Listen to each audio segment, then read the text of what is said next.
দীর্ঘদিনের সীমান্ত বিরোধ মেটাতে এবার চীন ও ভারত মিলে বেশ কিছু ইতিবাচক পদক্ষেপ নিয়েছে। সম্প্রতি এই ঘোষণা দিয়েছে ভারতের পররাষ্ট্র মন্ত্রণালয়। দেশটিতে সফররত চীনা পররাষ্ট্রমন্ত্রী ওয়াং ইর সঙ্গে এ নিয়ে একটি বৈঠক হয়েছে।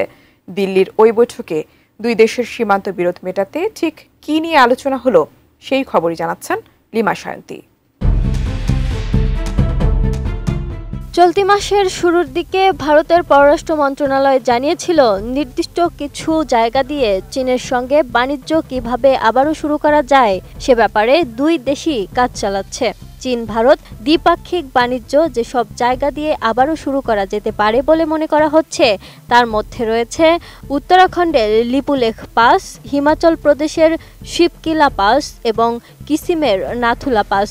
গালওয়ান সংঘর্ষ এবং কোভিড মহামারীর সময় এই রুটগুলো দিয়ে সীমান্ত বাণিজ্য বন্ধ হয়ে গিয়েছিল।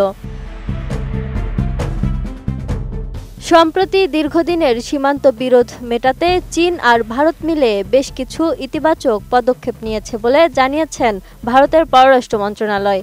একই সঙ্গে ভারত সফররত চীনা পররাষ্ট্রমন্ত্রী ওয়াং ইর সঙ্গে বৈঠকের পর ভারতের প্রধানমন্ত্রী নরেন্দ্র মোদি চলতি মাসের শেষের দিকে চীন সফরে যাবেন বলে ঘোষণা দিয়েছেন।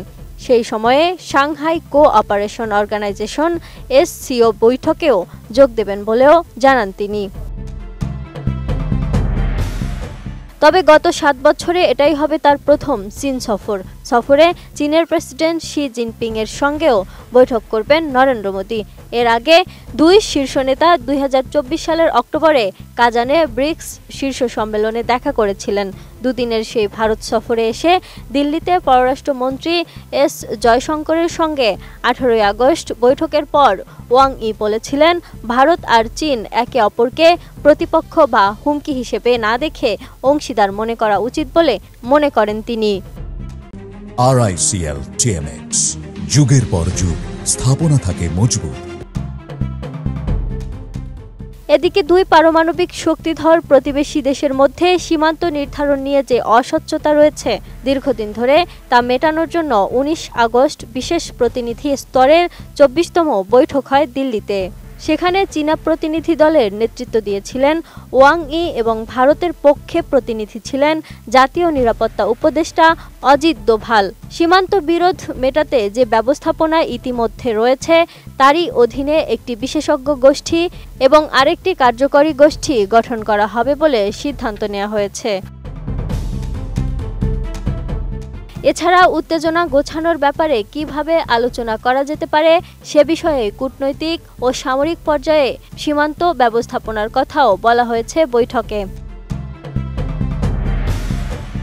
ওই বৈঠকে ওয়াং ই বলেছেন, গত কয়েক বছরে ভারত আর চীন দুই দেশই সমস্যার সম্মুখীন হয়েছে, যা কোনো দেশের স্বার্থের পক্ষেই উপকারী নয়। তিনি আরও বলেন, এখন সীমান্তে স্থিতিশীলতা ফিরে এসেছে। ইতিহাস ও বাস্তবতাই এটা প্রমাণ করে যে ভারত ও চীনের মধ্যে সুসম্পর্ক দীর্ঘমেয়াদে দুই দেশেরই স্বার্থ পূরণ করবে।